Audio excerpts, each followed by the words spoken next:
نماز میں رفع الیدین کن کن جگہوں پر ہے؟ الحمدللہ والصلاۃ والسلام علی رسول اللہ۔ سوال کیا گیا ہے، میں نماز میں رفع الیدین کرنے کے متعلق جاننا چاہتا ہوں، اس کا صحیح طریقہ کیا ہے، رہنمائی فرما دیں۔ الجواب بعون الوہاب۔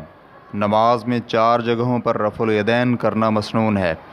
تکبیر تحریمہ کے ساتھ، رکوع سے پہلے، رکوع سے سر اٹھانے کے بعد اور پہلے تشہد سے کھڑے ہوتے وقت۔ چنانچہ اس بارے میں عبداللہ بن عمر رضی اللہ عنہما سے مروی ہے، نبی علیہ الصلاۃ والسلام جس وقت نماز میں داخل ہوتے تو تکبیر کہتے اور رفع الیدین کرتے، جس وقت رکوع کرتے تو رفع الیدین کرتے، اور جب سمع اللہ لمن حمدہ کہتے تو رفع الیدین کرتے۔ اسی طرح جب 2 رکعتوں سے کھڑے ہوتے تو رفع الیدین کرتے۔ صحیح بخاری جلد نمبر 2 صفحہ نمبر 222، ابو داؤد جلد نمبر 1 صفحہ نمبر 197۔ حدیث کے الفاظ 2 رکعتوں سے کھڑے ہوتے تو رفع الیدین کرتے، اس کا مطلب یہ ہے کہ جب آپ پہلے تشہد سے کھڑے ہوتے۔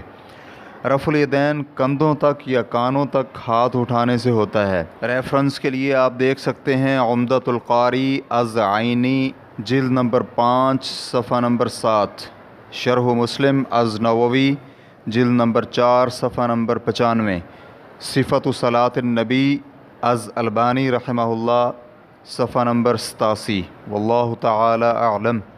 اسلام کیو اے ریکارڈنگز، مؤسسۃ الشیخ محمد صالح المنجد، المملکۃ العربیۃ السعودیہ، فتویٰ نمبر 3267۔